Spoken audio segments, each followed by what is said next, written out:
Direito Penal 4, professor José Newton de Faria, Centro de Estudos Superiores Aprendiz, módulo 2 dos crimes contra a liberdade sexual.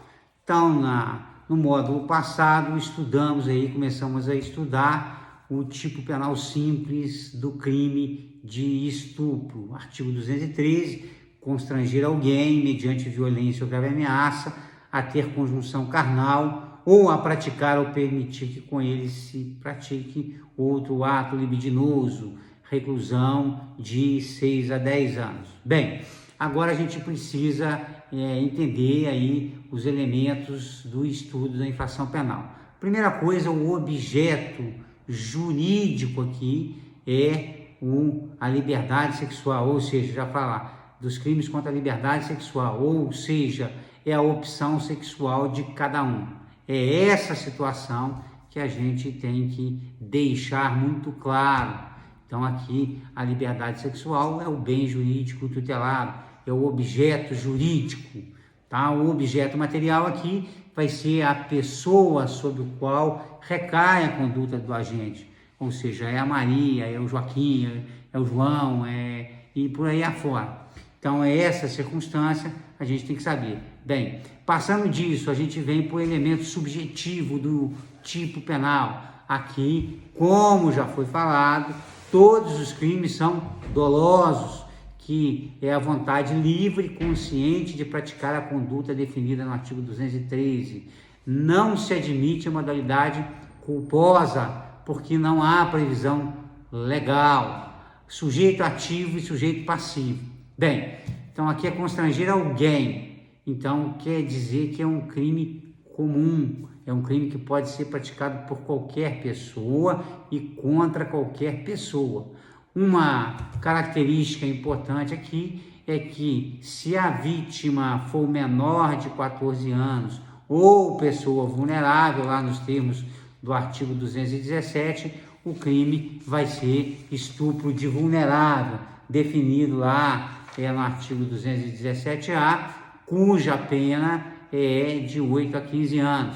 Então, a circunstância lá no artigo 217A, vulnerável, vai alterar os limites da pena para mais, 8 a 15 anos. Então, se a vítima for menor aqui de 14 anos, vai cair lá no 217A.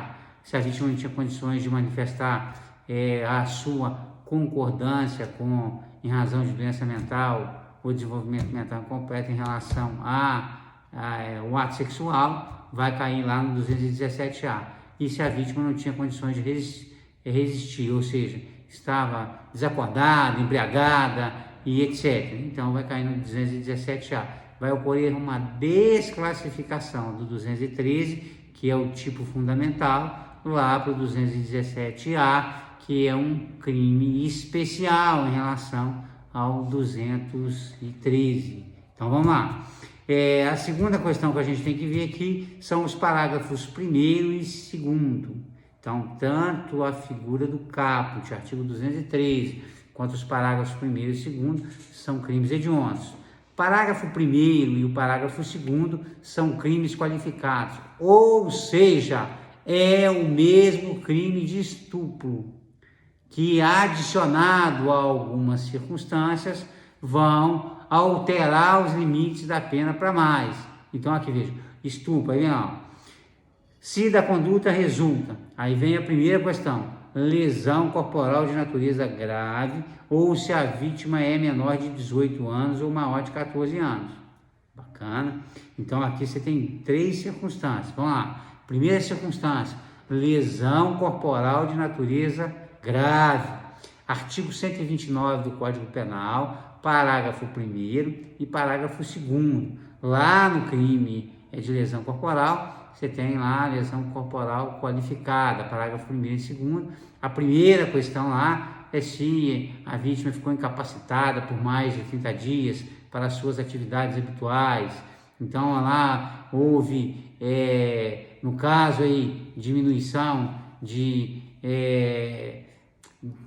um dos sentidos da visão, ficou cego de um olho, então ou se houve a perda, ficou cego de 2 olhos. Então isso tudo a gente tem que trazer. Lá fala membro, sentido ou função. Então qualquer perda nesse sentido vai caracterizar mesma diminuição e a perda. A perda é lá a lesão corporal qualificada do parágrafo 2º. Então lá é grave tanto o parágrafo 1º quanto o parágrafo 2º, porque lá fala, na doutrina fala em lesão corporal gravíssima, mas o legislador não colocou essa nomenclatura no Código Penal. Então, lesão corporal grave, leia-se tanto o parágrafo 1º quanto o parágrafo 2º, tanto a diminuição de membro, sentido ou função, quanto a sua perda. Então, lá nesse caso, em havendo a lesão corporal de natureza grave, a pena que era de 6 a 10 anos, ela passa a ser de 8 a 12 anos. A pena mínima sai de 6, vai para 8, e a outra sai de 10, vai para 12, aumenta 2 anos, tanto na pena mínima quanto na pena máxima. Nessa circunstância aqui, vocês vão identificar que esse é o primeiro. Aí vem lá, ou se a vítima é menor de 18 anos, segunda circunstância. Então, vítima menor de 18 anos ou maior de 14. Então, a vítima tem que ser maior de 14 anos e menor de 18 anos. Ah, por que isso? Se a vítima tiver 19 e 20 anos, vai ficar no caput, não vai ficar no parágrafo 1º, que é a qualificadora. Então, a vítima tem que ser menor de 18 e maior de 14, para efetivamente ocorrer a adequação à figura qualificada. Ressalto novamente que, nesse caso, é imprescindível a prova da idade da vítima. E lá no Código de Processo Penal é exigido que essa prova seja a prova documental, seja a prova aí do registro civil da pessoa, ou seja, a capacidade civil, ela deve ser demonstrada através de prova documental, documento. Então é necessário certidão de nascimento, ou a carteira de identidade, ou passaporte, ou aí a carteira de trabalho e previdência social. O parágrafo 2º também é uma figura qualificada. O crime continua sendo de estupro, e aí a questão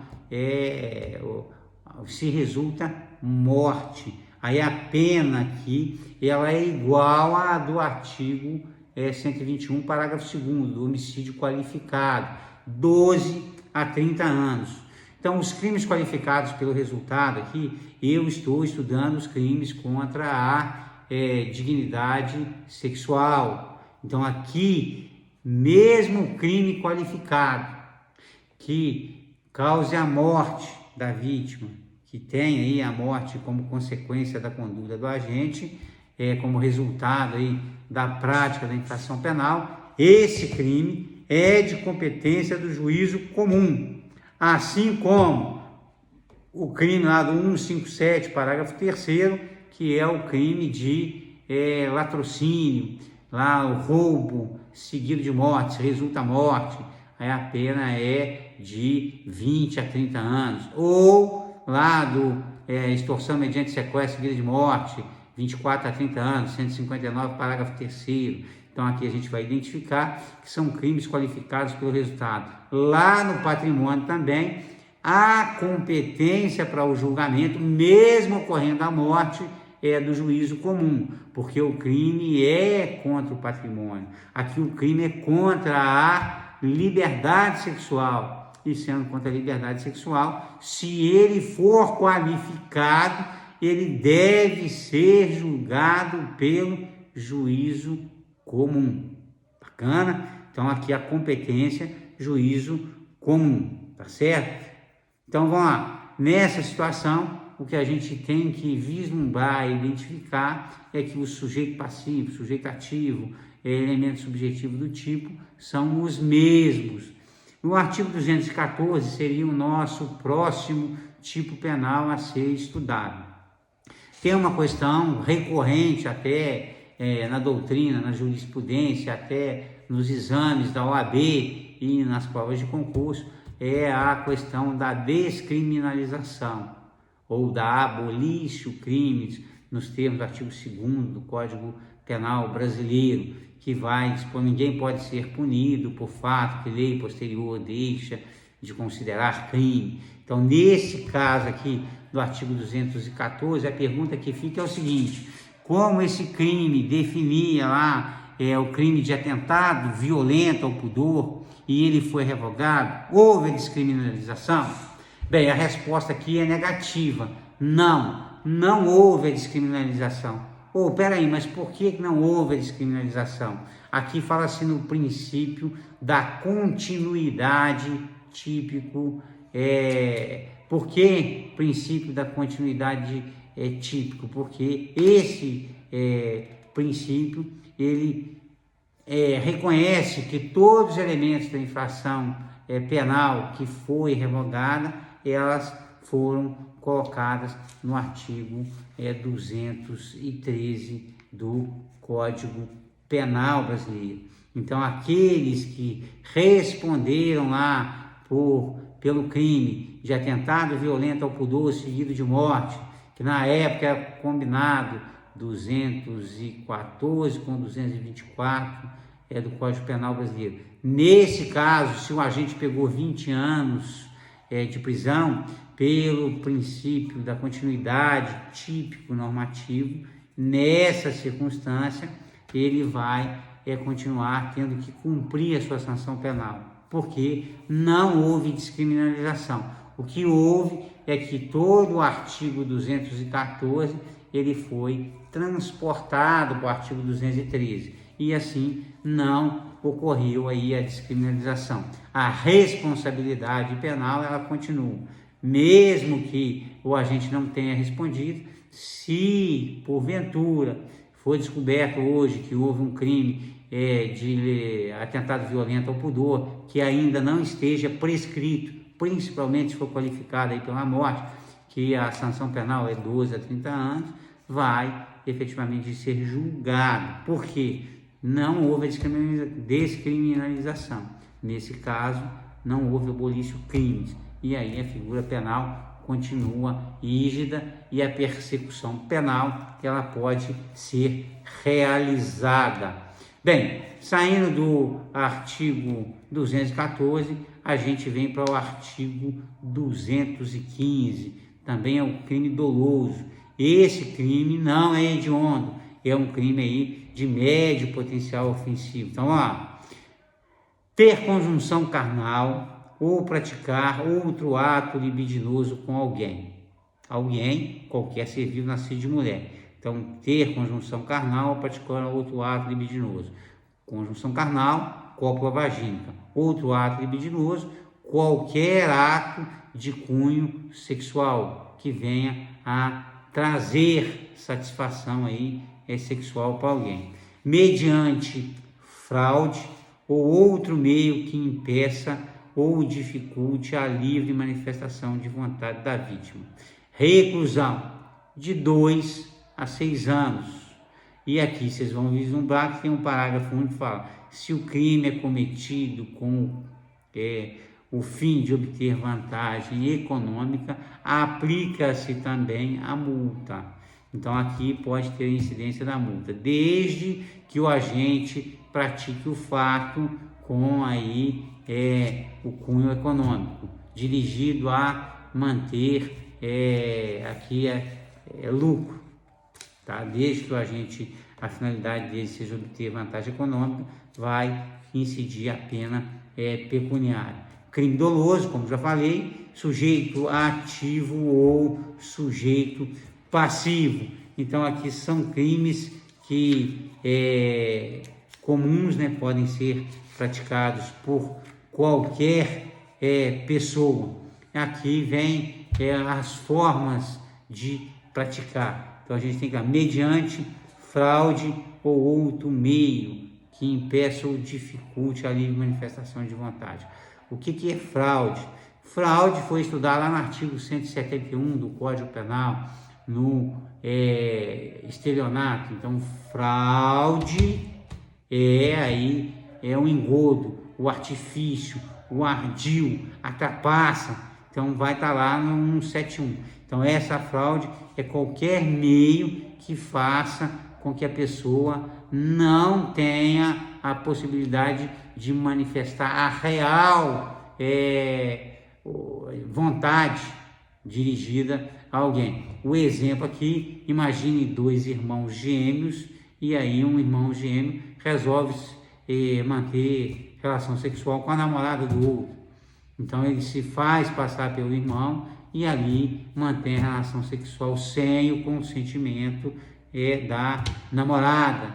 Nesse caso ele tinha consciência e ele tinha vontade dirigida a manter relação sexual com a namorada do irmão, utilizando-se aí da semelhança física.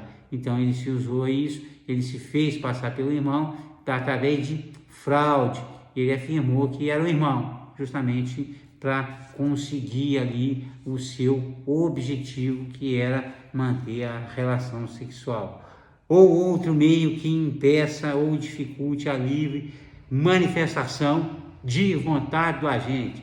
Vez ou outra aí é noticiado as crenças religiosas, algum sacerdote ou alguma pessoa que se intitula digamos, pastor e etc., fazendo com que as pessoas mantenham a relação sexual com ele em busca da purificação, em busca aí, da cura por algum mal que a pessoa tem. Nesse caso, está ocorrendo aí outro meio, se usando aí dos preceitos religiosos, da oração, para buscar convencer a pessoa. Seria um outro exemplo prático.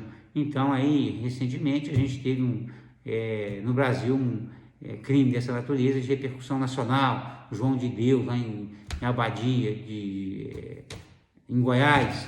Nesse caso, vai efetivamente configurar alguns crimes. Se for pessoa vulnerável, vai ser estupro. Mas se for pessoa comum, que tenha capacitação, entra aqui no crime do 215, violação sexual mediante fraude. Isso aí é chamado de estelionato sexual. Se a fraude for grosseira e o consentimento válido, não configura. O exemplo que a gente tem que trazer aqui é lá no artigo 289 do Código Penal. Nós vamos estudar moeda falsa. Lá já fala que se a falsificação for grosseira, não vai ocorrer. Tem uma súmula do STJ, que é a súmula 73. Então, quando a fraude é grosseira, que não é capaz de enganar o homem comum, não há se falar na caracterização da infração penal. Nesse caso aqui, se a fraude for grosseira, imagine aí, um cidadão resolve se passar por outro, mas um tem 1,70 m, o outro tem 2 metros, então não existe essa forma, essa fraude seria grosseira. Então seria um exemplo grosseiro também da situação. Então a questão da fraude sexual, do convencimento, do outro meio, a religião, se for grosseiro e não puder iludir o homem comum, não caracteriza aí a situação do estelionato sexual. É um crime simples, porque no caso aqui descreve uma conduta, é crime comum, pode ser praticado por qualquer pessoa, é um crime material ou causal, ou seja, ele demanda a ocorrência de um resultado no mundo exterior, um resultado naturalístico, pode ser praticado de qualquer forma, aí a fraude ou outro meio. É um crime instantâneo é aquele se consome em um determinado momento. É um crime de ação ou comissivo, ele é unissubjetivo, ele pode ser praticado por uma única pessoa ou em concurso de pessoas, ou de concurso eventual. Então, esse crime unissubjetivo ou de concurso eventual é essa situação. Ele é plurissubsistente, ou seja, admite a forma tentada porque pode ser fracionada a conduta. Objeto jurídico e objeto material. objeto jurídico é a liberdade sexual, objeto material é a pessoa física sobre o qual recai a conduta do agente. Então ele vem aqui e fala o seguinte, a questão aqui, ó, ter conjunção carnal ou praticar outro ato libidinoso. Então, fraude mais outro ato libidinoso. Quando ele fala aqui ter conjunção carnal ou praticar outro ato libidinoso com alguém, alguns apontam que isso seria uma falha do legislador, praticar outro ato, praticar em si mesmo ou praticar no agente, porque o legislador não deixou isso claro e pode ser alegado, nesse caso, a tipicidade da conduta. Interpretação analógica, fraude ou outro meio que impeça. Outro meio que impeça é uma expressão genérica e aí você pode usar a interpretação analógica, se estende, é tudo aquilo que aparece com a fraude. Exemplos disso aqui, eu pus aqui, o curandeiro, o médico, o irmão gêmeo, o baile de máscara. No baile de máscara também são exemplos que os autores dão. Imagina um baile de máscara, alguém com a mesma máscara de um parceiro de outro, induz essa pessoa a manter a relação sexual mascarada para efetivamente lograr o seu intuito, a sua satisfação. Se a vítima percebe a fraude, vítima aceita, continuação do ato. Nesse caso, se a vítima percebe a fraude e aceita, o fato é atípico. Se há interrupção, se a vítima não quer, ou nesse caso aqui, se tiver violência ou grave ameaça, vai caracterizar lá o crime do 213, do estupro, se tiver violência ou grave ameaça, para dar continuidade. É um tipo misto alternativo, ou seja, se o agente praticar as duas condutas, vai responder por um só crime. Sujeito passivo, prostitutas, pode ser sujeito passivo desse crime as pessoas que se prostituem. Se não pagar o pactuado, configura, porque o agente acerta o pagamento, mantém a relação sexual e não faz o pagamento. Nesse caso aqui tem o ardil, tem aí a astúcia, tem aí a fraude. Consumação com a conjunção carnal ou com ato libidinoso. É possível a tentativa. Então, são essas as questões. No próximo encontro, a gente volta aí no artigo 216A, que é o assédio sexual. Bons estudos!